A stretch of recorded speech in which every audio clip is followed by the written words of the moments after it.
இங்க பாருமா, அவனுக்கு கல்யாணம் ஆயிடுச்சுமா. இங்க பாருமா, இவனுக்கு கல்யாணம் ஆகி 7 மாசம் ஆச்சு. இந்த வீட்ல இவனோட வைஃப் இருக்காமா. நீ என்னமா இது கூட தெரியாம இவன்கிட்ட லவ் அப்படி இப்படின்னு பேசிட்டு இருக்க?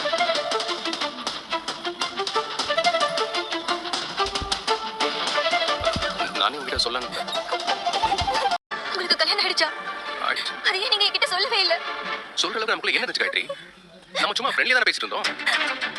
உன்ன பஸ் ஸ்டாப்ல விடுச்சு. ஒண்ணன் தினமும் கலர் கலரா ஷர்ட் மாத்தும் போதே நினைச்சதா இந்த மாதிரி என்னைக்காச்சும் மாட்டுவானு. அனி அந்த பொண்ணு ரொம்ப சீரியஸா இருக்கு.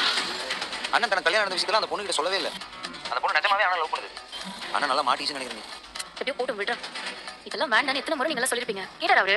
தினமும் போய் பார்த்தாருல, அனுபவிக்கிட்டோம். அந்த பொண்ணையும் உங்க அண்ணன் கல்யாணம் பண்ணி பார்ப்பார். அதுக்கு தானே உங்க அண்ணன் போய் பார்த்தாரு. அனி என்ன நீ சொல்றீங்க? ஆமாடா, அதுக்கு தானே போய் பார்த்தாரு.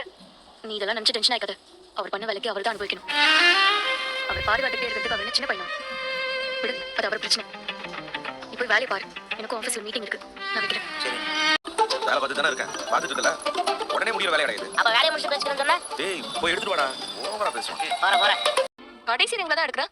போய் எடுத்துக்க மாட்டேன். ஒருவேளை நீ இருப்பியோட டவுட்ல தான் எடுத்தேன். அப்போ நான் ஃபோன் பண்ண உடனே எடுக்கணும்னு தோணுது உனக்கு. அதெல்லாம் இல்ல. வேலை எடுக்க மாட்டேன். நீ அதுக்கு வேற சண்டைக்கு வருவல்ல.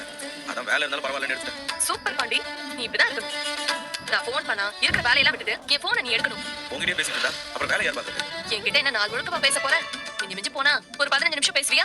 என்கிட்ட பேசிட்டு அப்புறம் வேலையை பாரு.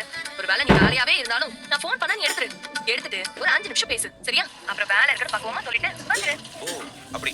ஆமா பாண்டி, நீ மட்டும் இப்படி பண்ண ஆரம்பிச்சுன்னு வச்சுக்கோயேன், நமக்குள்ள இருக்கிற பாதி பிரச்சனை சரியாயிடும். அமைதியா இருக்கணும்னு நினைச்சாலும் பட மாட்டல. என்ன பாண்டி, நான் என்ன தப்பா சொல்லிட்டேன்? பின்ன போன் எடுக்கணும் வேலையை பார்க்க நினைச்சு விட வேண்டியதானே? எதுக்கு திரும்ப திரும்ப அடிக்கணும்? அது நல்ல பழக்கமா? அந்த பழக்கத்தை நீ மாத்திக்கிட்டாலும் இந்த பிரச்சனை சரியாயிடுமே.